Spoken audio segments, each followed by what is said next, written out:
juga nanti tolong diisi satu orang aja ya, satu orang yang ngisi untuk satu keluarga, misalnya 5 orang atau berapa orang, satu aja yang ngisi ya, berapa jumlah kopernya ininya. Nah, supaya lebih memudahkan kita nanti. Biasanya ini yang bikin kita lama di Jakarta itu ya, sampai di sana kalau kita sudah isi dari sini di screenshot langsung diperlihatkan langsung ya, supaya tidak menghambat perjalanan kita nanti di sana di Jakarta. Ketika kita di bandara itu dia juga biasanya tanyakan itu ya. Ya insyaallah Bapak dan Ibu Alhamdulillah, kita akan kembali lagi ke kota Mekah. Disinilah ya kota Taif ini, tempat yang mungkin sudah diceritakan dan juga pernah terjadi perang di sini. Ghazwatul Hunain namanya ya, perang Hunain. Ini namanya suku Hawazin ya. Orang-orang Taif ini disebut dengan suku Hawazin. Dan juga pernah ini malaikat Jibril ya datang menemui baginda Rasulullah SAW ketika orang-orang Taif ini menolak untuk kedua kalinya pada tahun 10 Hijriah dulu, ketika sudah dibebaskan kota Mekah, setelah ditaklukkan kota Mekah oleh Rasulullah, lalu datanglah Rasulullah untuk kedua kali datang ke Taif ini untuk mengajak orang-orang Taif masuk Islam atau beriman kepada Allah dan Rasulnya. Tetapi orang Taif ini tetap menolak ya, tetap menolak, bahkan mau menyakiti Rasulullah lagi ya. Dulu pernah Rasulullah dilempar, dikejar sampai berdarah kaki Rasulullah ya. Tapi untuk kedua kalinya itu mereka menolak ya, menolak dakwah Rasulullah, bahkan mengajak Rasulullah untuk berperang. Akhirnya malaikat ini datang kepada Rasulullah, wahai Muhammad katanya, tolong engkau minta kepada Tuhanmu, kepada Rabbmu, supaya aku ini, kata malaikat penjaga gunung ini, supaya aku mengangkat gunung-gunung ini dan menimpakan kepada orang-orang Taif ini. Saking bencinya malaikat ini ya, melihat orang-orang Taif ini. Lalu terjadilah peperangan. Ini mah dikumpulkan di Ji'ronah namanya itu. Ji'ronah ini salah satu tempat mengambil mikot juga ya. Ji'ronah berasal dari kata nama seorang perempuan namanya Ja'ronah, tapi kebiasaan orang Arab itu mengkasrahkan awal huruf ya, anta, inta katanya. Ja'ronah, Ji'ronah. Ini diceritakan dalam Al-Quran nama seorang perempuan ini, wala takunu kallati naqadat gazlaha min ba'di quwwatin ya, itu di surat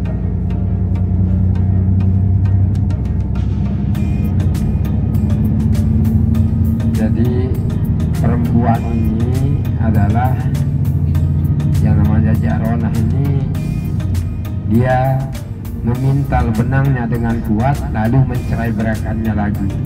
Hanya dan janganlah engkau seperti perempuan ya, seperti perempuan yang memintal benangnya dengan kuat lalu mencerai beraikannya lagi.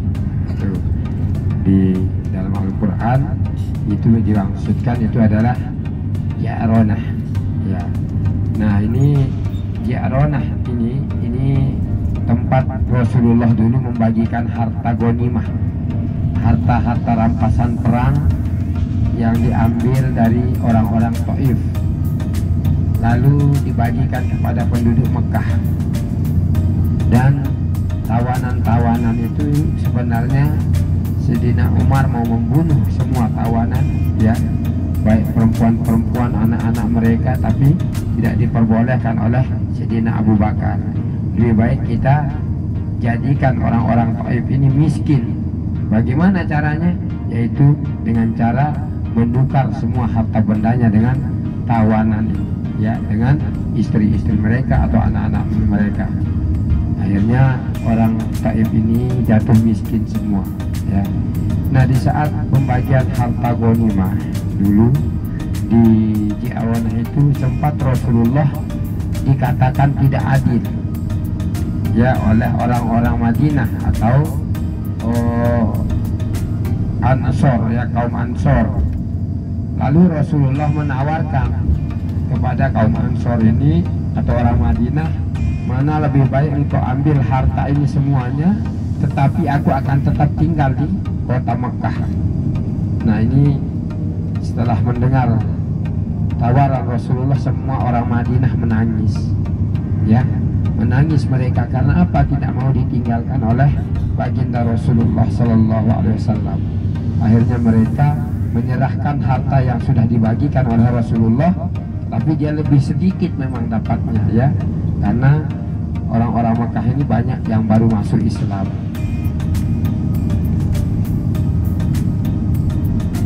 Nah, setelah itu, setelah selesai perang Hunain ini, Rasulullah kembali ke kota Madinah dan sampai meninggal di kota Madinah.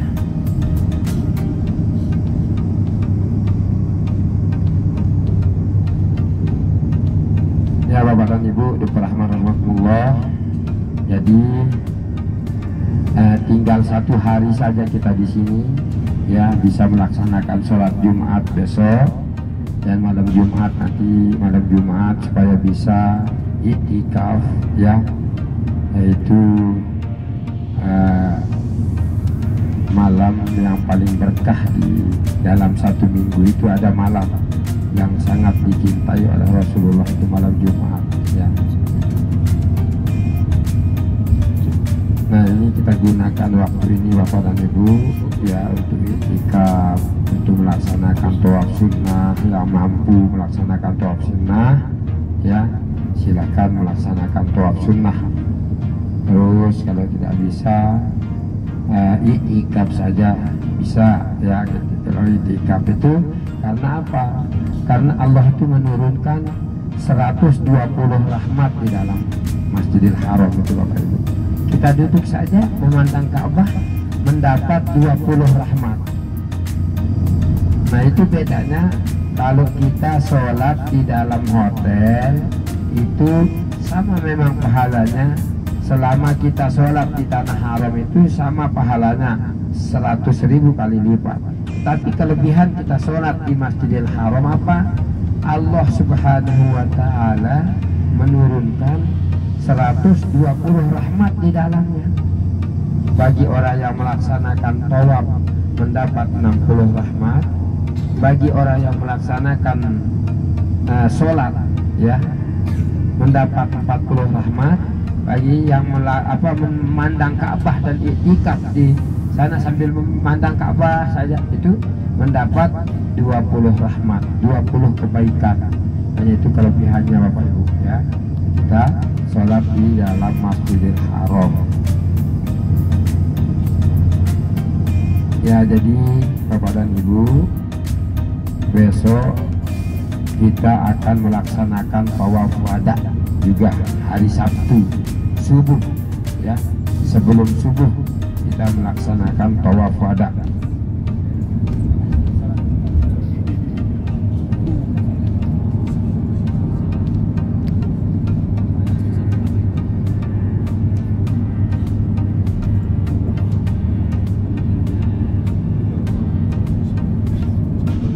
Jadi nanti Bapak dan Ibu bisa sholat subuh hari Sabtu itu subuhnya. Terus kita akan kumpul, ya. Bapak-bapak tetap memakai ihram, ya. Tawaf wadanya itu tetap memakai ihram bapak-bapak. Karena itu, ya, masuknya ke Masjidil Haram itu mau melaksanakan tawaf itu harus pakai ihram. Jadi kita tawaf wada itu Bapak dan Ibu artinya berpamitan kepada Baitullah, ya, yang namanya kita menjadi tamu, ya, tamu Allah, tamu Rasulullah. Kita berpamitan. Tapi ini ada 2 pendapat sebenarnya. Tawaf wada itu ada 2 pendapat. Ada yang mengatakan wajib, ada yang mengatakan sunnah, ya. Mana yang kita ambil? Ya, kalau yang lebih kuat adalah sunnah, ya. yang lebih sunnah kita sebenarnya untuk melaksanakan tawaf wada. Ya, terus kalau tidak tawaf wada bagaimana? Cukup dengan melambaikan tangan kita, ya, niat dalam hati untuk berpamitan dari hotel yang sepuh-sepuh ya. Jadi kalau memang kita masih kuat, ya insya Allah ya laksanakanlah tawaf wada ya. Itu kan kita sebagai tamu, bagaimana kalau kita tidak pamitan? Ayo, pada manusia, rumah tetangga atau rumah teman saja tidak enak rasanya kalau kita tidak berpamitan ya, apalagi kepada Allah Subhanahu wa Ta'ala. Ya, mintalah doa ya ketika kita tawaf wada, ya Allah, jadikanlah ini kunjunganku ya, bukan untuk terakhir kali tetapi untuk berulang-ulang kali ya Allah ya. Datangkanlah semua keluargaku, ampunilah dosaku sebelum aku keluar dari tempatmu ini ya Allah. Nah, itulah ya, apa saja doa kata bahasa kita itu Allah mengerti. Jadi siapa ya, apa kata Rasulullah, orang yang merasa puas datang ke tanah haram, ya kedua tanah haram ini adalah orang yang lemah iman. Wah, puas saya puas sekali dengan servisnya, puas saya. Nah, itu kurang lemah imannya. Kalau orang yang tidak puas malah yang kuat imannya. Kenapa? Kenapa? Orang itu pasti ingin kembali lagi. Setiap kaum muslimin yang sudah pernah datang ke sini, bagi yang kuat imannya pasti ingin kembali lagi ke sini ya, tidak pernah merasa puas. Orang yang datang ke dua tanah haram ini ya tidak pernah merasa puas, pasti ingin kembali lagi ya. Itulah doa kita supaya kita berulang-ulang kali didatangkan, dipanggil oleh Allah Subhanahu wa Ta'ala untuk dijadikan tamu-tamunya ya. Para rahman rahimakumullah, saya ulangi lagi, waktu kosong hanya hari Jumat saja ya. Saya mau melaksanakan umroh ya, dari kemarin saya lihat tadi di bis 1 itu ada berapa orang ya, mungkin ada 9 atau berapa orang yang ikut. Bis 2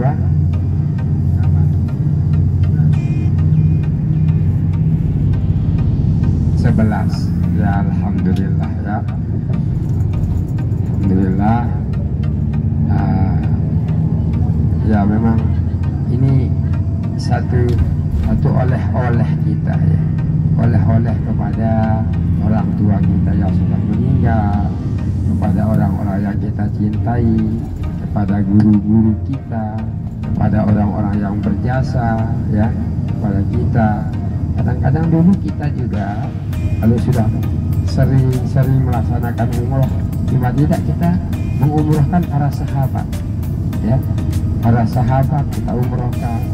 Dan kadang kita dapat ini dari dari madrasah, tolong ini umrohkan Khalid bin Walid ya, dikasih nama-nama sahabat itu. Kadang kita dulu waktu sekolah banyak orang-orang Brunei ya, ini teknisnya kalau orang Brunei itu mau menyumbang ya, mau kasih kita uang lah istilahnya, dipanggil anak-anak pelajar, dikumpulkan di Masjidil Haram, bukan langsung dikasih uang tapi dikasih nama-nama sahabat, tolong ini umrohkan. Ramadan kan kosong ya, Ramadan kosong, kita tidak sekolah, jadi setiap hari itu bisa kita umroh 3 atau 4 kali ya sampai subuh. Nah, itu orang-orang yang berjasa kepada kita, ini sebagai hadiah yang paling istimewa yang ditunggu ya ketika kita di alam kubur. Hanya doa saja ya, tidak mungkin ya, walaupun dibawakan kita sesajen atau apa segala macam itu kan tidak mungkin kita bisa ini menikmatinya. Hanya doa anak yang soleh ya, doa para sahabat kita, doa teman-teman kita yang masih hidup di dunia. Itu yang mau dibagasikan saja ya, yang mau dibagasikan. Kalau tidak dibagasikan ya boleh deh.